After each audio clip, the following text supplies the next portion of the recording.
निशा रूही की तरफ देखकर कहती है, रूही तुम बहुत सुंदर लग रही है साड़ी में।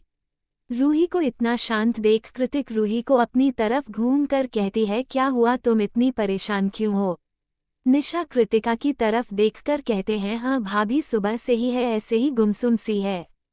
रूही कृतिका और निशा की तरफ देखकर कहती है, भाभी मुझे अभी शादी नहीं करनी है, आप लोग भाई को कहिए ना कि मुझे अभी किसी से नहीं मिलना। रूही की बात सुन निशा और कृतिका दोनों हैरान हो जाती हैं। कृतिका रूही का हाथ पकड़कर कहती है, क्या हुआ, तुम किसी और को चाहती हो। रूही कृतिका की बात सुन अपनी नज़रें इधर उधर करने लगती है और अपनी आंखें चुराते हुए कहती है, नहीं भाभी ऐसी कोई बात नहीं है, बस मुझे अभी शादी नहीं करनी। रूही की बात सुन कृतिका कहती है, ठीक है मत करना, इसमें इतना डरने वाली कौन सी बात है। वह लोग सिर्फ आज तुम्हें देखने के लिए आ रहे हैं। अगर तुम्हें लड़का पसंद हो तो हाँ कर देना, नहीं तो ना कर देना। अर्जुन भैया कौन सा तुम्हारे साथ जबरदस्ती कर रहे हैं। निशा रूही का मूड ठीक करने की कोशिश करते हुए कहती है, हाँ तुम मुझे बताना, मैं उनसे बात करूंगी। वैसे मैं उनसे डरती हूँ, पर तुम्हारे लिए मैं उनसे लड़ाई भी कर लूंगी।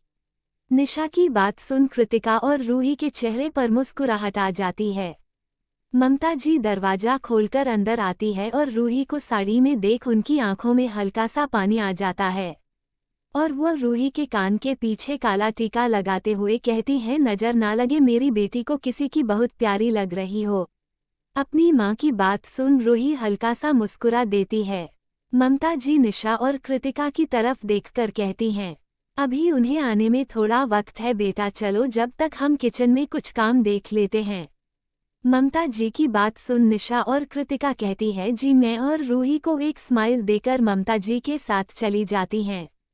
तीनों के जाने के बाद रूही ड्रेसिंग टेबल के सामने बैठ जाती है और शीशे में खुद को देखते हुए कहती है, सही तो कह रही है भाभी, मैं तो किसी को नहीं चाहती, मैंने तो सिर्फ एक बार उन्हें देखा था, शायद वह मेरा अट्रैक्शन भी हो सकता है, या फिर उन्होंने मेरी मदद की इसलिए भी यह फीलिंग्स मेरे अंदर हो सकती हैं।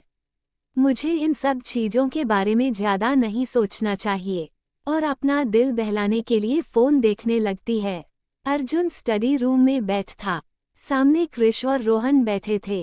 कृष अर्जुन की तरफ देखकर कहता है, अर्जुन तुम इस रिश्ते के लिए कैसे मान गए। तुम तो रूही की शादी विक्रम से होने ही नहीं देना चाहते थे, फिर अचानक से ऐसा क्या हो गया कि तुमने विक्रम के प्रपोजल को एक्सेप्ट कर लिया और उसे घर पर रिश्ते के लिए बुला लिया। अर्जुन कृष की बात सुन कहता है, क्योंकि मुझे लगता है विक्रम से अच्छा रूही के लिए कोई नहीं हो सकता, और जब से क्लब वाली घटना हुई है रूही विक्रम का पता लगाने की कोशिश कर रही है। अर्जुन की बात सुन रोहन और कृष हैरान हो जाते हैं और अर्जुन की तरफ देखकर कहते हैं, पर क्यों, रूही उसका पता लगाने की कोशिश क्यों कर रही थी, और तुम्हें कैसे पता कि रूही उसका पता लगाने की कोशिश कर रही है। अर्जुन कार्तिक की तरफ देखकर कहता है, मैं काम में बिजी रहता हूँ, इसका मतलब यह नहीं कि मुझे पता ना हो कि कौन क्या कर रहा है, और तुम्हें अच्छी तरह से पता है कि मुझे घर के हर एक सदस्य की खबर होती है, और रूही तो मेरी जान है, भला मैं आपकी बहन की खबर क्यों नहीं रखूंगा। कार्तिक अर्जुन की बात सुन कार्तिक अपना सर हिला देता है, क्योंकि वह बहुत अच्छी तरह से जानता था कि रूही अर्जुन के लिए क्या है। रूही को घर में सभी बहुत प्यार करते थे, वह घर की लाडली बेटी है, पर अर्जुन का रूही के लिए प्यार और पजेसिवनेस अलग ही थी। अर्जुन कभी भी किसी की भी नज़रें रूही पर बर्दाश्त नहीं कर पाता था। अर्जुन बिना रूही के कुछ बोल ही उसकी सारी विशेष पूरी कर दिया करता था। कभी कभी कृष डर लगता था कि अर्जुन की बेटी होगी तो वो उसके लिए क्या क्या करेगा, और उसके बारे में सोचकर ही कृष के रोंगटे खड़े हो जाते थे। शांति निवास। एक लड़का अपनी माँ को आवाज लगाते हुए कहता है, माँ जल्दी करो, और कितना समय लगेगा। लड़के की बात सुन औरत कहती, अरे विक्रम बेटा, अब थोड़ा तो समय लगेगा ही ना, इतना भी क्या उतावलापन। विक्रम अपनी माँ की बात सुन कहता है, माँ आप अर्जुन को नहीं जानती, उसके इरादे कभी भी बदल सकते हैं। मैं चाहता हूँ एक बार मेरी और रूही की शादी बस फिक्स हो जाए। विक्रम की बात सुन नीतू जी हल्का सा मुस्कुरा देती है और विक्रम के गाल पर हाथ रखते हुए कहती हैं, बेटा, जब उसने रिश्ता लाने के लिए कहा है तो इसका मतलब उसकी तरफ से हाँ ही है। तो तुम्हें इतनी चिंता करने की जरूरत नहीं है। तुम अपनी चिंता करो, अगर मैंने रूही को देखकर रिजेक्ट कर दिया तो। विक्रम अपनी माँ की तरफ बेबस नजरों से देखकर कहता, माँ आप चाहती थी ना कि मैं शादी करूँ, तो अब जब मैं कर रहा हूँ तो आप ऐसा क्यों कर रही हैं? प्लीज आप रूही को पहली नज़र में ही पसंद कर लेना और जल्दी से हमारी शादी तय कर देना।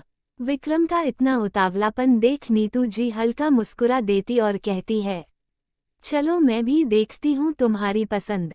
आखिर कौन है जिसने मेरे बेटे को पागल कर दिया है। 6-7 कार आकर शिखावत मेंशन के सामने रुकती हैं। बॉडीगार्ड जल्दी से कार का दरवाजा खोलते हैं। विक्रम अपने कोट का बटन लगाते हुए कार से निकलता है और कार की दूसरी तरफ जाकर दरवाजा खोलता है। नीतू जी विक्रम का हाथ पकड़कर कार से बाहर निकलती है। सभी लोग सोफे पर बैठे थे। आज सभी ने अपने अपने ऑफिस से छुट्टी ले रखी थी। अर्जुन विक्रम के साइड वाले सोफे पर बैठा था और अपने फोन में कुछ कर रहा था। कृष विक्रम से बातें कर रहा था।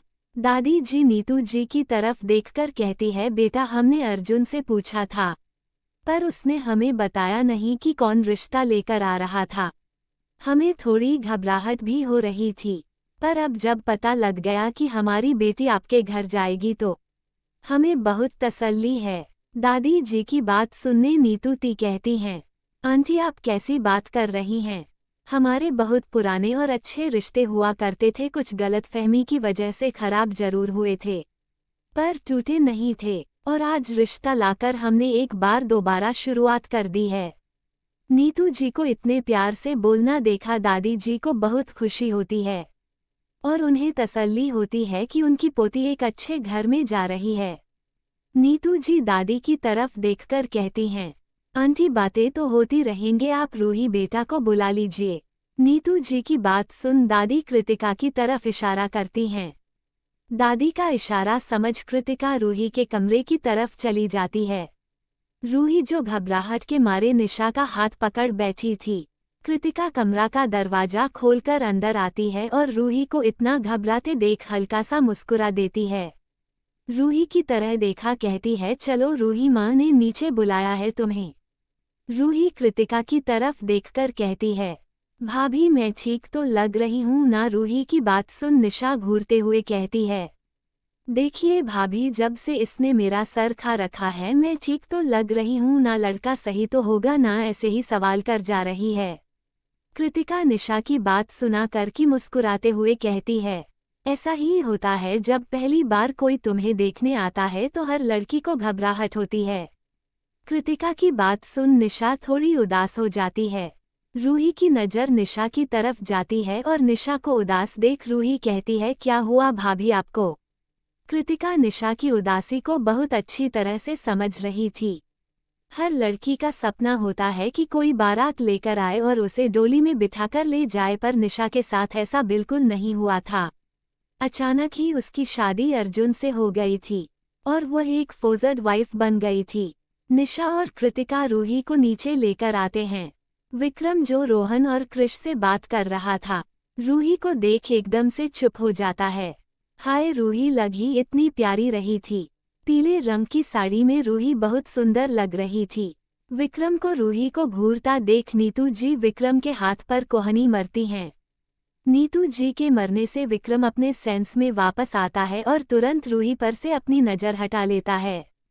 कृतिका रूही को नीतू जी के बगल में बैठा देती हैं। रूही एक बार भी अपनी नज़र ऊपर करके विक्रम की तरफ नहीं देखती। नीतू जी रूही से कुछ बात करती हैं, जिनका रूही बहुत प्यार से और अच्छे तरीके से जवाब देती है। नीतू जी दादाजी की तरफ देखकर कहती है, अंकल मेरी तरफ से तो ये रिश्ता पक्का है, मुझे रूही बेटी बहुत पसंद आई। अगर आप सब की इजाज़त हो तो क्या एक बार रूही और विक्रम आपस में बात कर सकते हैं? नीतू जी की बात सुन दादाजी अर्जुन की तरफ देखते हैं जो अपने फ़ोन में मेल चेक कर रहा था। अर्जुन को किसी से बात करने ज़्यादा पसंद नहीं थी, इसलिए वह काम ही बोला करता था। अर्जुन के स्वभाव से अर्जुन के घर के और उसके जान पहचान वाले बहुत अच्छी तरह से वाकिफ थे, इसलिए कोई भी उसे कुछ नहीं कहा करता था। अर्जुन इशारे से दादाजी को हाँ बोलने के लिए क्या देता है। निशा और विक्रम एक कमरे में बैठे थे। रूही को बहुत घबराहट हो रही थी। उसने एक बार भी नजर उठाकर विक्रम की तरफ देखने की कोशिश नहीं की थी, पर विक्रम एक तक रूही की तरफ देख रहा था। रूही बार बार अपनी घबराहट के मारे हमारे अपना हाथ मसल रही थी। विक्रम का ध्यान रूही के हाथों पर जाता है। विक्रम समझ जाता है कि रूही को घबराहट हो रही है। विक्रम रूही का हाथ पकड़कर खींच लेता है। विक्रम के ऐसे से खींचते से रूही घबरा जाती है और सीधा उसके गोद में गिर जाती है। विक्रम के ऐसा करने से रूही को गुस्सा आ जाता है। वह अपना सर उठाकर विक्रम को कुछ बोलने वाली होती है कि विक्रम का चेहरा देख एकदम से शांत हो जाती है। विक्रम रूही को अपने गोद में सही से बैठा लेता है और उसके कमर के चारों तरफ अपने हाथ लपेट लेता है। रूही जो विक्रम को देखने में खोई थी, विक्रम का हाथ अपने कमर पर महसूस कर अपने होश में आती है और विक्रम की गोद से उठने लगती है। विक्रम रूही को कमर को कसकर पकड़ लेता और रूही के कान के पास झुककर कहता है, अगर तुमने हिलने की कोशिश की तो मैं तुम्हें किस करने लगूंगा। विक्रम के बात सुन रूही हैरान हो जाती है और उसकी तरफ हैरानी से देखने लगती है। विक्रम अपना चिन्ह रूही के कंधे पर रखकर उसे पर अपनी पकड़ मजबूत करते हुए कहता है, आज से तुम मेरी हो और खबरदार अगर तुमने मेरी जगह कभी किसी के बारे में सोचा भी और उसके गाल पर किस कर लेता है। विक्रम के ऐसा से करने से रूही के गाल शर्म से लाल हो जाते हैं और वह जल्दी से विक्रम की गोद से खड़ी हो जाती है। विक्रम रूही के लाल गांव देखकर मुस्कुराता है और कमरे से बाहर चला जाता है। निशा का कमरा। निशा कमरे में घूमते हुए कहती है, पता नहीं और कितना टाइम लगेगा इन्हें। सुबह तक तो घर पर ही थे, जैसे ही गेस्ट गए पता नहीं कहाँ गायब हो गए। पता नहीं ऐसा कौन सा काम करते हैं जो इतनी देर हो जाती आने में। और घड़ी की तरफ देखती है जिसमें 11:30 बज रहे थे। रूही का रिश्ता तय होने के बाद अर्जुन अपने ऑफिस के लिए चला गया था। निशा काफी देर से अर्जुन का इंतजार कर रही थी, पर अर्जुन अभी तक नहीं आया था, जिस वजह से निशा को अर्जुन पर गुस्सा आ रहा था। अर्जुन केबिन में बैठा काम कर रहा था कि केबिन का डोर नॉक होता है और दीपक केबिन के अंदर आता है। दीपक अर्जुन से कहता है, सर सारा माल पहुंच गया है। दीपक की बात सुन अर्जुन कहता है, ठीक है सही से रखवा दो। और उस पुलिस वाले का क्या हुआ? दीपक अर्जुन का सवाल सुन कहता है, सर हमारे लोगों ने पुलिस वाले को उलझा दिया था, जिस वजह से वह रेड नहीं डाल पाया। हमें कुछ करना पड़ेगा क्योंकि वह पुलिस वाला शांत नहीं बैठेगा। दीपक की बात सुन अर्जुन अपनी सर्द आवाज में कहता है, अब क्या ये भी मुझे तुम्हें बताना पड़ेगा कि उसे पुलिस वाले को कैसे चुप करवाना है? अर्जुन की बात सुन दीपक कहता है, सॉरी सर। अर्जुन कहता है, अगर वह पुलिस वाला खाए तो उसे खिलाओ, नहीं तो हटा दो रास्ते से। और अपना कोट लेकर केबिन से बाहर चला जाता है।